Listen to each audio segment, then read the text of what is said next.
And now to our top story at 11. We're talking about marijuana. You know, so much has changed in terms of which states have legalized pot. 19 states allow for recreational use, but here in Indiana, as you know, weed is still illegal. Tonight, President Biden is taking action to help people convicted of federal offenses of simple possession. And the president is asking states to do the same. There are thousands of people who are convicted for marijuana possession who may be denied employment, housing, or educational opportunities as a result of that conviction. My pardon will remove this burden on them. A senior member of the president's administration believes more than 6,500 federal convictions will be pardoned. But our Rachel Krause found out tonight why this move won't help many Hoosiers.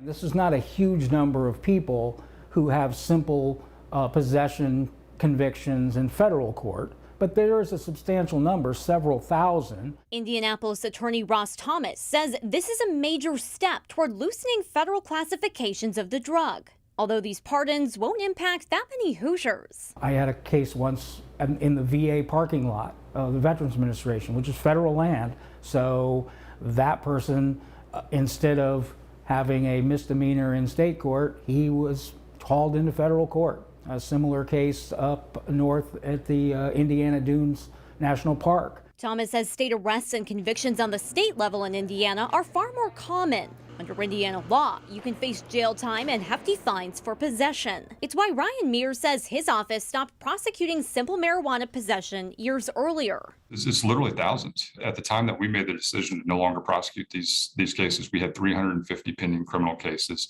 And, you know, that was just a snapshot at one moment in time. Just in Marion County alone, thousands of people were arrested and charged for possession of marijuana each year. And so, you know, when you extrapolate that out around the state, we're talking tens of thousands of people who could ultimately receive that benefit. Along with the federal pardons, President Biden today called on governors nationwide to do the same, pardoning simple marijuana convictions. But first, Indiana would need to stop arresting and convicting people on those charges.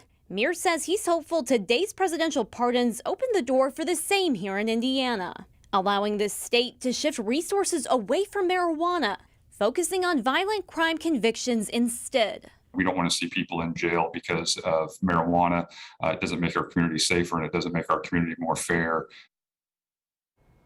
All right, so you may be wondering about Hoosiers who have state arrests or convictions for marijuana. Will they get a pardon? Well, many people are able to get their marijuana records expunged by the courts in the state of Indiana, but it can be a lengthy and tricky process to do so. And a lot of Hoosiers just don't know that they can take advantage of this. That's why Mears and other attorneys around the state are hopeful that today's action from the president will spur the state to take similar action, so more Hoosiers won't be held back by those same offenses. All right, Rachel, thanks so much. Now, we should also note that we reached out to the prosecutor's opponent, Cindy Carrasco, who sent us this statement saying many Americans are in favor of legalizing marijuana and oppose penalizing people for simple use and possession. She went on to tell us it's up to Congress and state legislators to make further changes if they see fit. She says, I look forward to these conversations. And we did reach out to Governor Holcomb for his thoughts on this executive action. However, his press secretary told us that he's overseas right now. You might remember we spoke to him at the end of last year about making marijuana legal. Well, he told us he doesn't support it being legal here unless Congress passes a law first. It needs to be legal. And that's going to have to start on the federal front first. I suspect there's some medicinal uses. So happy to participate in learning more scientifically, medically, about potential medicinal uses and the positive effects.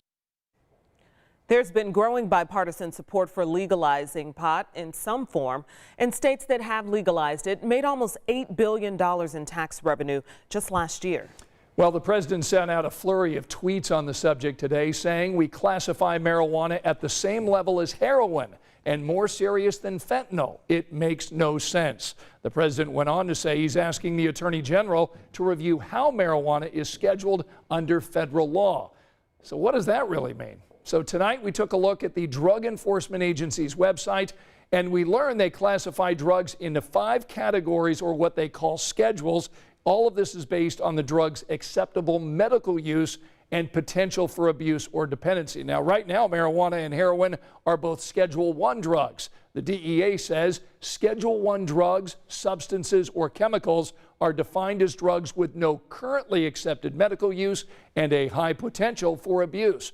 However, some states allow the medical use of marijuana, including our neighboring states, Illinois, Ohio, and Michigan. But the Food and Drug Administration has not yet approved marijuana for medical use across the nation.